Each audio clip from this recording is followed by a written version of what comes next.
Hey guys, it's Dark Architect 18 back here with another YouTube video, and today we're doing the Carnot. So people are sleeping on the Carnot, and we're going to show you why in this battle. But before I get into that, I just want to say I do ship reviews, dev strike videos, and much more. So before I start, make sure to like the video and subscribe to the channel. If you like the content and want to support the channel, hit that notification bell to stay notified of all videos. And now it's time to get to it. So we're going to break down the stats, the commander inspirations, skills, modifications, and my overall take with the Carnot and how I play it. And then we'll wrap up the battle. So first things first is the stats. So we have a survivability 82 out of 100. So we have 66,450 HP, 16 to 305 millimeters of armor, 25% torpedo damage reduction. Artillery is 86 out of 100, so we have 2x3, 305. Yeah, 2x3, 305 millimeter guns, 1x4, 305 millimeter gun. So a pretty unique setup with this ship. Believe the quad turret is in the front and that the triples are on the front and the back, but nonetheless they are all 12-inch guns.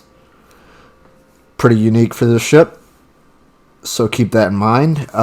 Next thing we got is 18.8 kilometer firing range, 23.4 second reload time, 30 second 180 degree turn time for the turrets, 4250 max HE shell damage, 25% fire setting chance, which is excellent. I mean, that's equivalent to some of the Japanese cruisers with, Azulane and Tago, like Mogami or Suzuya, those kinds of Japanese cruisers with that build.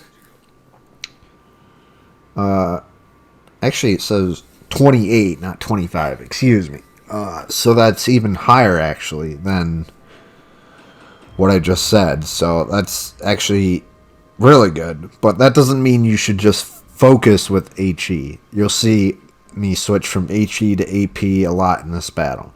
So we got 9805 max AP shell damage. Secondaries, we got 8x2, 100 millimeter guns, 6.3 kilometer firing range, 3 second reload time, 1400 maximum HE shell damage, 8% fire setting chance, 4x2 139 millimeter guns with a 6.3 kilometer firing range with a 10 second reload time, 2000 max HE shell damage, and 11% fire setting chance. AA defense, we got 82 out of 100, 13 by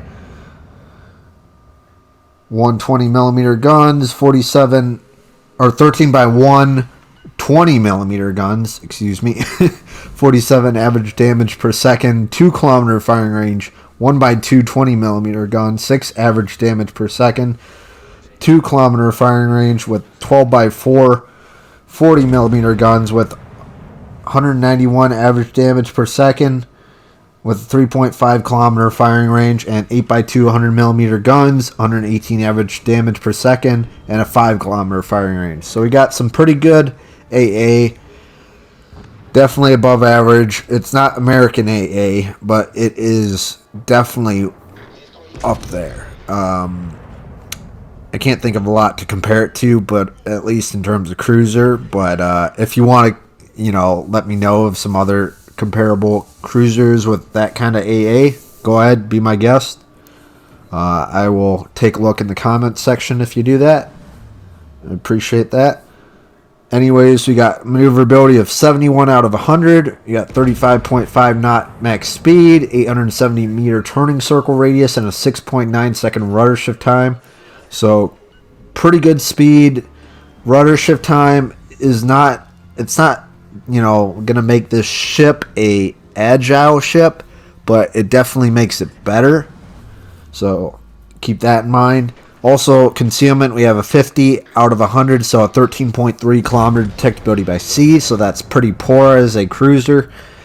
So you are going to be spotted quite, quickly when you move up with this ship. So it's it's going to be tricky, but you just got to kind of deal with it and make the best out of it with your armor and your angling, and also using the proper shells at the right time. AP on a broadside ship, HE, against destroyers. I mean, I typically use AP for the most part with cruisers, but I mean, if they're angled, anything's angled, or I have a destroyer, then it's gonna probably be HE. So 8.3 kilometer detectability range by air, 2 kilometer guaranteed detectability, and a 10.6 kilometer detectability while firing in smoke. Commander, we have Andre Lemonier with inspirations of Augustin Reigerwald and Francesco Mimbelli. So we have a reload, AP damage, and another reload addition, as well as a detectability while firing build overall. So it's a lot of building on top of one each other. So for the reload and all that.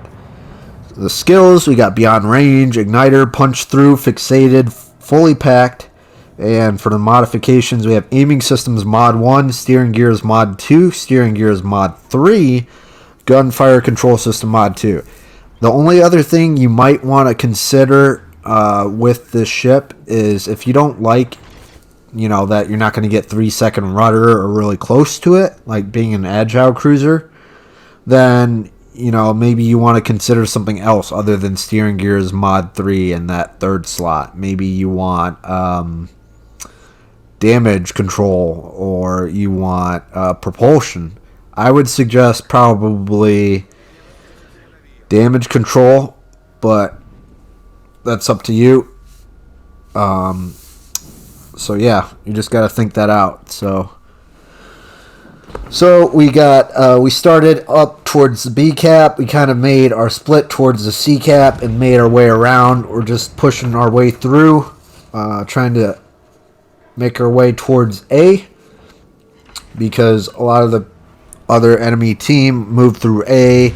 They also did some, damage to our team on the C side, so trying to make our way back towards this.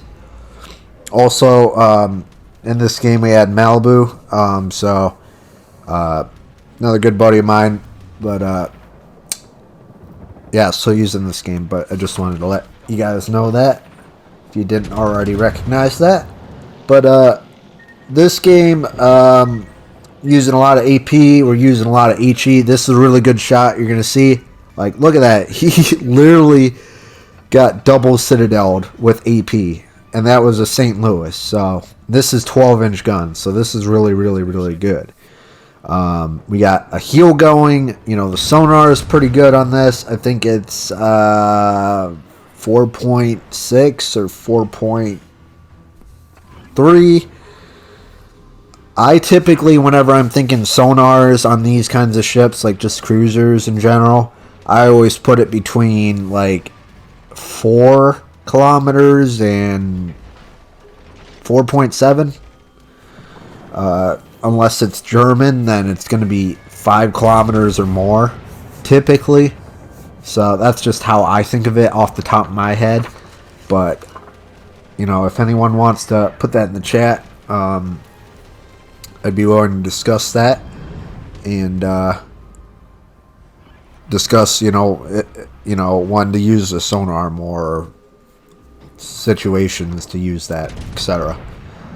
So we're going to try to take some shots at this Montana, whittle him down. We're up to 82,000 damage. We got a couple citadels. We got some fires. We got some planes taken out.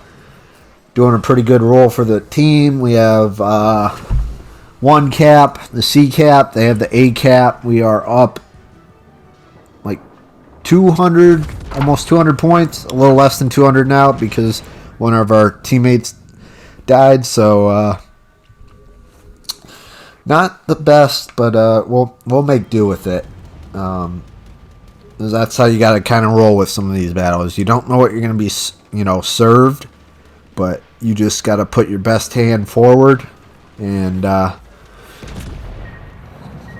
just approach it the best way you can, and that's how you learn. I mean, you're going to learn through making mistakes, so don't feel bad for making mistakes. It's really critical to grow through learning and recognizing that, okay, I'm not perfect at this ship, but what can I do better in this ship? What build should I do in this ship? Because if I do a accuracy, maybe reload and range, okay, that might work.